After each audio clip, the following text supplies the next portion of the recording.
네, 지난 시간까지 우리가 뭐 여러 이야기를 했는데 그래도 우리 이야기 끝난 게 아니고 이 문제는 여러 가지 오해에 여러분이 많이 오해에 오염되거나 오해에 치우쳐 있기 때문에 그 오해를 풀어내는데 이렇게 여러 시간을 보내야 됩니다. 우리가 이런 이야기 뭐 저런 이야기 많이 했죠. 오늘 좀 정리가 되었으면 좋겠는데 그렇게 쉽게가 정리가 안 되네요. 이야기가 복잡해요, 실제로요. 그래서 오늘 또 이제 또 이야기가 연장되는데 오늘 이제 우리가 공부할 주제는 폐한 율법, 폐기된 율법과 보존된 율법이 엄연히 존재합니다. 그래서 이 두 가지를 분별 못하는 것이 현대 기독교예요. 그래서 간단하게 정리하면 이렇습니다. 첫째, 할례법은 완전히 폐했습니다. 사도행전 15장에 이 문제는 뭐 할례 받는 것 뭐 금할 필요 할례하는 것 자체에 금할 필요 없지만은 이방인 중에서 죽게 돌아오는 사람을 그 할례 문제를 가지고 괴롭게 할 필요가 없다. 예, 끝장 났지요. 그다음에 사형제도 레위기 20장에 나오는 사형제도가 있었는데 그거는 이제 그 재정 일치, 종교와 정치가 하나가 되어 있을 때 그때 이제 유대교에서 유대인들 세계에서는 사형 선고나 재판 이런 걸 다 제사장이 재판했기 때문에 그 집행을 할 수밖에 없는데요. 오늘 우리 기독교 시대에는 정치와 종교를 분리를 해서 사형 제도는 교회가 하면 참 부담스러울 텐데 대한민국 정부가 하고 우리나라뿐 아니라 대부분 그 나라들은 민주공화국이라는 그런 나라들은 대부분 그 교회가 사형 집행권을 뭐 사형 선고라든지 집행이라 이게 다 우리는 못하게 되어 있어요. 그래서 참 고맙게 생각합니다. 그 다음에 인습법 좀 이거 어려운 말인데 그 당시 사회 풍속이 딱히 없애기가 어려워서 유대교 율법 안으로 들어온 그런 사례가 들어 있습니다. 예를 들면은 형수나 제수가 형님이나 동생이 후사 다시 한번 상속자를 남기지 못하고 돌아갔을 때 시동생이나 시숙이 형수방이나 지수방에 들어가서 그 씨를 떨어뜨려서 그 대가 끊기지 않게 하는 그런 법, 뭐 이런 등등이 이제 인수법인데 이런 거는 뭐 지금 와서 그거 누가 그거 하겠습니까? 그래서 그건 자연히 그저 폐기됐습니다. 동물로 가지고 제사하는 법은 폐기됐습니다. 왜냐하면 예수님께서 속죄 제물과 화목제로 오셨기 때문에 우리가 다시 뭐 양을 잡거나 송아지를 잡아서 제사하는 그런 일은 이제 사실은 폐기된 거예요. 그렇다면 뭐 제사 정신 자체가 없어진 건 아니지만은 어떻든 동물을 잡는 뭐 여러 가지 까다로운 법인데 그거 다 폐기된 거예요. 그 다음에 절기법도 유대인들에게 국한되는 그런 법이 있는데 그런 것은 폐기됐다고도 할 수 있고 또 그 더 완성된 절기로 성화되었다. 좀 말이 어려운데요. 예를 들어 볼까요? 유월절을 지키는데 오늘 유월절은 오늘 우리에게 순환절과 부활절로 완성이 됐어요.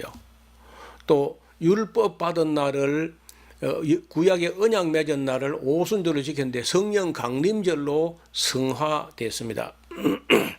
수장절, 초막절, 장막절을 지키는 유대교 명절 오늘 우리 추수감사절로 약간 이렇게 의미를 달리하게 됐습니다.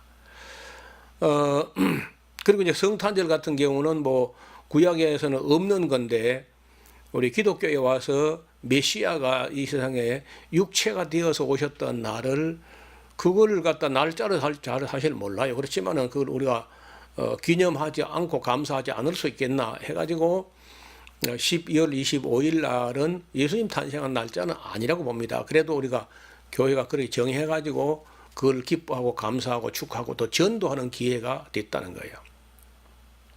자, 이렇게 이제 폐한 법도 확실히 있습니다. 없는 게 아니야. 그렇다고 모든 걸 다 폐한 건 또 아닙니다. 예를 들어서 윤리 도덕법 같은 거는 강화돼서요.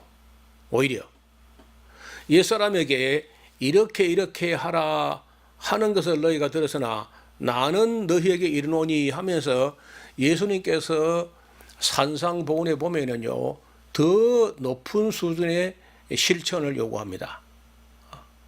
폐기된 게 아니야. 윤리도덕법. 레위기 19장에 있는 윤리도덕법 이런 것들이 폐기된 게 아니고 더 수준을 높인다고요. 그 다음에 식품위생법이라는 게 레위기 11장, 신명기 14장에 봤지 않습니까? 그리고 그 창세기 9장부터 사도행전 15장까지 흐르는 문제 중에 피를 먹지 말라. 이거는요, 율법 이전부터 있고 율법 이후부터 오늘까지다. 그 피 먹으면 안 되는 거예요. 그 피 먹는다고 뭐 지옥 가고 뭐 그렇지는 않겠지만은 그 피가 몸에 좋을 리가 없어요. 그리고 정서상으로도 좋지 않고 나는 냄새도 싫어 그런 거다. 그래서 그 피 중에서도 뭐 동맥피에는 약간의 영양분도 들어 있습니다. 그러나 정맥피에는 노폐물이 들어있다. 노폐물이. 아니 돼지가 그 아무거나 먹고도 뭐 오래 사는 것도 아니니까 그래도 어른들은 뭐 소화를 시키고 하지만은 그래도 그 돼지의 정맥피에는 그 지저분한 그 시궁창 더러운 데서 생기는 그 노폐물들이 돼지 정맥피에 있는 거요. 그러니까 돼지 순대를 먹으면 안 되는 거라. 그 선짓국 그런 거 먹으면 안 돼요. 식품위생법은 지금 더 강화돼야 돼. 환경도 많이 오염됐고, 그 다음에 욕심을 가지고 식품 첨가물을 집어넣어서 식품 첨가물은 어느 정도냐? 인공으로 만든 화학 물질로 된 식품 첨가물이 대한민국 식약처가 허가한 게 600종류가 넘습니다. 화학 제품이. 그래서 이제 보존제, 착색제, 뭐 발색제, 방부제 온갖 그 어떻든 제품을 만들어서 그걸 대량 생산하고 대량 가공하고 대량 보관하고 대량 유통하고 그리고 장시간 변질되지 않기 위한 첨가물들이 그렇게 많이 들어있기 때문에 그거를 자꾸 먹으면은 그게 몸에 좋을 리가 없어요. 그래서 지금은 레위기나 신명기 14장에서 먹으라고 했어도 지금 현대 산업사회 자본주의 세계에서 욕심을 가지고 돈을 목적으로 만드는 그런 음식 중에는 절대 먹어서 안 될 그런 음식이 많기 때문에 교회가 이런 것도 제일 먼저 챙겨서 정말 정결한 음식을 먹도록 지도해야 되는 게 목사의 책임이에요. 우리 교회에는 음식도 완전히 바꾸고 그릇도 다 바꿉니다.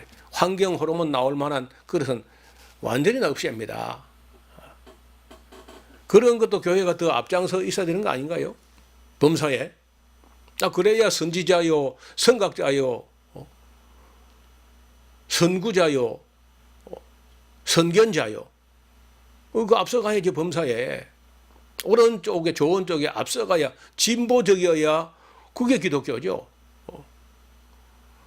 그 태보적이고 보수적이고 뭐 세상으로부터 꼰대 소리 듣고 그래가 전도가 안 돼요.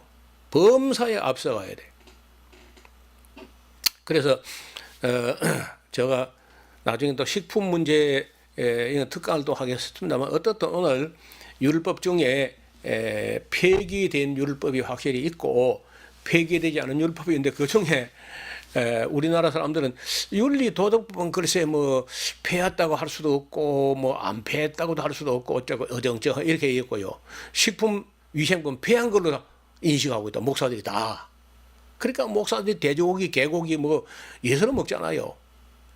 메기, 뱀장은 막 그게 정력에 좋다고 먹잖아. 말이 나서가 말인데 메기, 뱀장어는요, 특히 메기는요 정력에 정말 해로운 환경 호르몬이 가득히 들어있는 그런 고기가 메기야, 메기. 절대 먹으면 안 되는 거죠. 물론 먹어도 지옥은 안 갈 겁니다. 빨리 피가 더러워지고 그리고 그 성 기능도 떨어지고 그러니까 성경과 창세기부터 창조 원리와 율법의 원리와 그 근본 정신을 제대로 연구하고 지도를 해야지.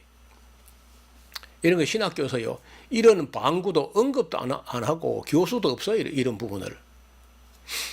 자, 그래서 이제 좀 정리를 해보면은 율법에 대해서요. 참 사람들이 오해가 많습니다. 그러니까 저하고는 뭐 대화 자체가 안 되고 제가 이렇게 이제 율법에 대해서 우리가 다 피한 게 아니다 하니까 처음에 율법주의라 했다가 피한 것도 있고 피하지 않은 것도 있다 하니까 다 신율법주의라고 또 떠드는 정신 나간 사람들이 있어요.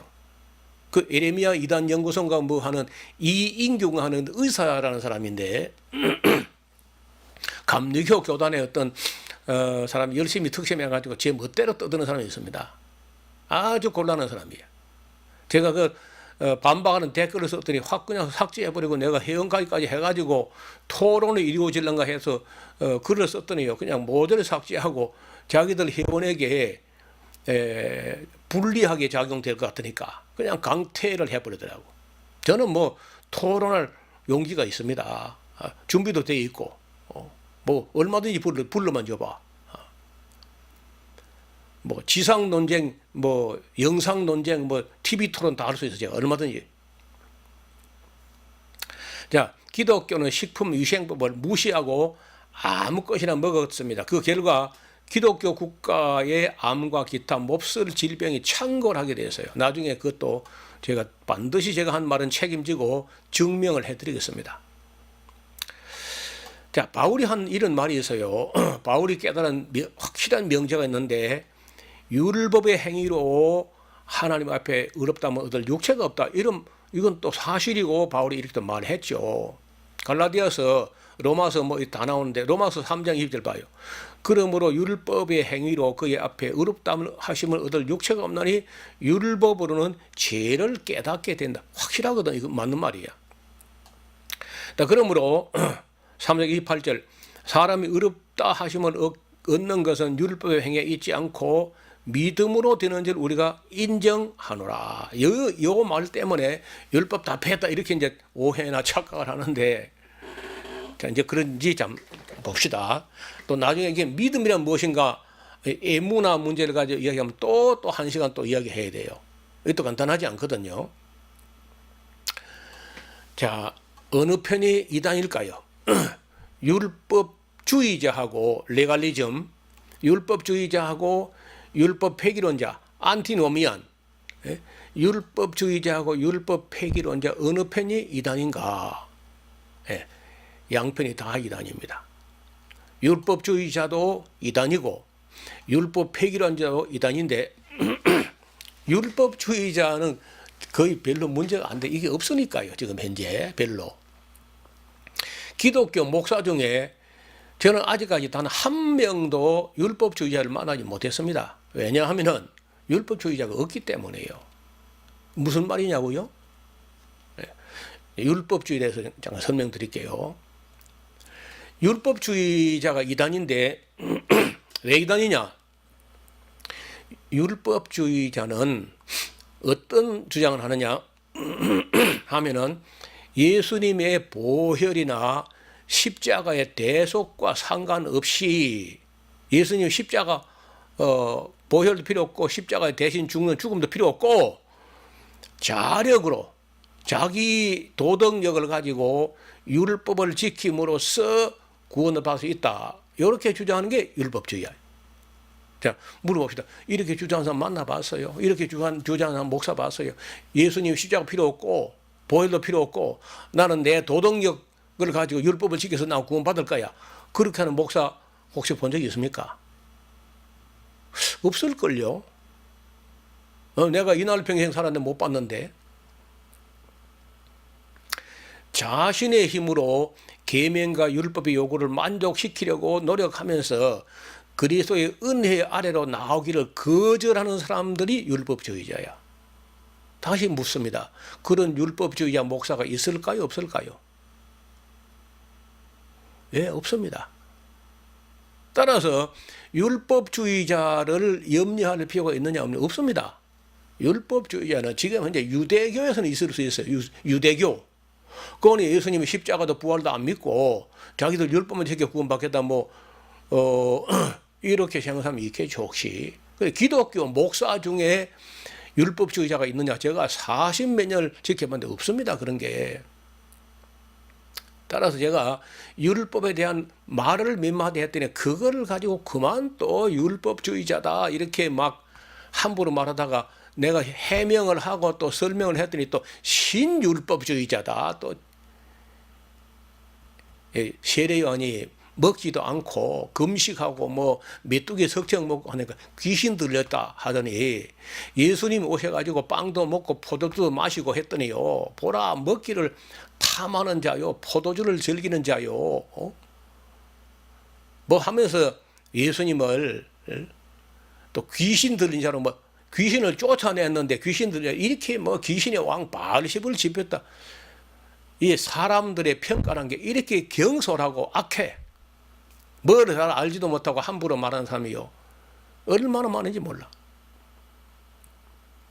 제가 거짓 방언을 문제를 삼아가지고 이 검증해야 된다 하고 책을 썼더니 세간에 소문나기를 노우호 목사는 은사 부정론자다. 저런 은사를 부정한 게 아니고 방언 중에 거짓 방언이 있으니까 검증해야 된다고 한 겁니다. 그런데도 사람들의 평가라든지 이런 말 함부로 하는 것은요, 현기증 날 정도야. 얼마나 경솔하고 얼마나 말을 함부로 하는지.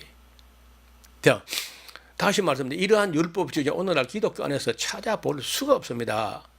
그 옛날 초대교회 당시에 혹시 할례당을 비롯하여 잠깐 동안 그런 혼란에 빠진 사람들이 있었지만 지금은 완전히 사라지게 됐고 뭐 거의 없어졌어요. 그러니까 율법주의자를 염려할 필요는 없고 지금 우리가 염려할 건 뭐냐? 율법주의자가 아니고 율법 폐기론자, 이 이단이 너무 많아. 오늘 장로교 목사들 중에 내 생각에 요거 정확하지 않습니다. 제가 뭐 통계를 못 냈으니까 설문조사를 한 것도 아니고 내가 느끼고 짐작하는 대로는 90%가 율법 폐기론자예요. 왜 폐기론자예요? 율법에 대해서 모르니까 그냥 바울이 한 말 한두 마디 가지고 율법 폐기했을 거다, 폐기했겠지, 뭐 폐기했을 거야 아마도 뭐 이런 정도로 해가지고 율법 폐기론자처럼 하면서 율법은 그들도 보지도 않고 율법 무시론자, 율법 폐기론자가 돼가지고 자기들이 심각하게 오류에 빠진 것도 모르고, 제가 그래도 율법의 순기능도 알아보고 율법이 좋은 점과 율법의 유익한 점을 들어서 이야기를 했더니 그냥 또 그거 행하기 싫으니까 율법주의자라니 뭐 신율법주의라니 이런 정도로 목사들이 경솔하고 진실하지 않아요. 자, 율법 폐기론자 이단 초대교회 대표적인 사람이 있는데 말키온파입니다. 말키온이라는 사람은 구약은 필요가 없고 신약에서도 거의 다 필요가 없고 딱 바울 사도가 쓴 거하고 누가가 쓴 것만 가치가 있다 이렇게 주장했던 사람이 말키온이라는 사람인데 당연히 이단이죠. 그 다음에 몬타누스파. 이 몬타누스파는 2세기 중엽에 터키 중서부에 그 부르기아 지방에서 나타났던 신비주의 거짓 방언파, 예언파, 방언하고 예언하는 사람인데 이 사람들은 방언하고 예언하니까 율법이고 뭐 성경 문자 이런 거 필요 없다. 직통교회를 바로 받는다. 그리고 그 터키의 페푸자라는 곳에 예수님께서 곧 재림한다 이렇게 떠들어 올리던 그런 신비주의자인데 당연히 그때 교회가 아주 잽싸게 이단으로 단죄해서 끝냈죠. 그래도 그게 영향이 오래 갔습니다. 그 유명한 그 삼위일체론을 주장했던 터툴리안도요. 그 몬타누스파에 빠졌다고요. 그 다음에 16세기에 루터와 칼빈의 개혁에 맞서는 아그리콜라파라든지 리버틴파 이런 파에서 율법 폐기론을 주장한 경우가 있었습니다.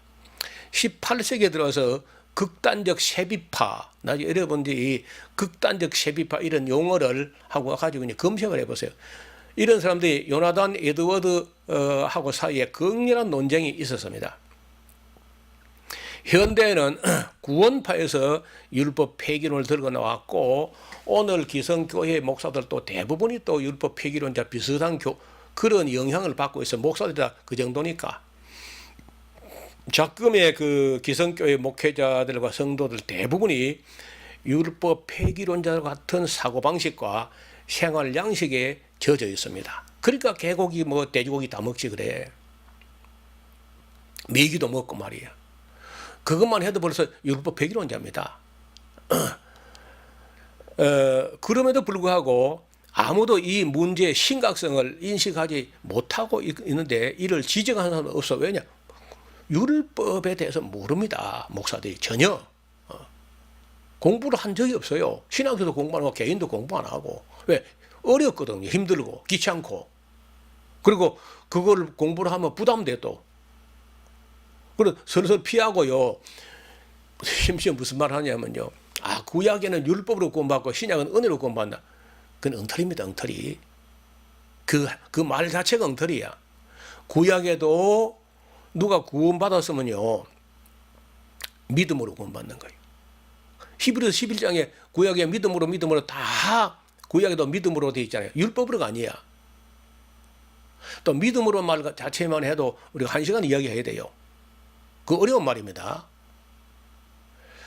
자, 그 다음에 17세기에 뉴 잉글랜드의 율법 폐기론 논쟁에 존 코튼의 성령의 은혜의 역사에 대한 강조로 시작하는데, 코튼의 견해는요, 앤 허친슨 부인에게 전달되어 가지고 그녀가 성령의 직접 계시를 받는다고 하면서 칭의, 의롭다함을 받는 것도 성령의 내적 역사로 나타나는 것이기 때문에 성화는 칭의의 참된 증거가 될 수 없다면서 성화와 칭의의 관련성을 부정하고, 그녀는 심지어 그리스도의 음성과 모세의 음성을 뭐 따로 자기가 들으면 딱 구별할 수 있다 하고, 귀로 들려오는 그리스도의 음성과 모세의 음성을 다 듣는다고 하면서 신령파, 신비파가 돼가지고, 그거는요, 모세를 가장하고 예수님을 가장해가지고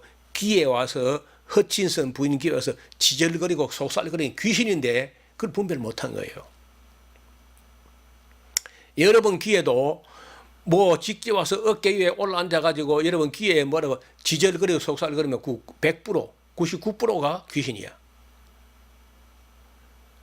성령이 아닙니다. 성령을 가장하고 하나님을 가장하고 뭐 별걸 가장해가지고 귀에 지절거리고 속살거리는데 그 귀신입니다. 들으면 안 돼요. 여러분 귀에 그런 계속 들리면요, 틀림없이 잘못된 거예요.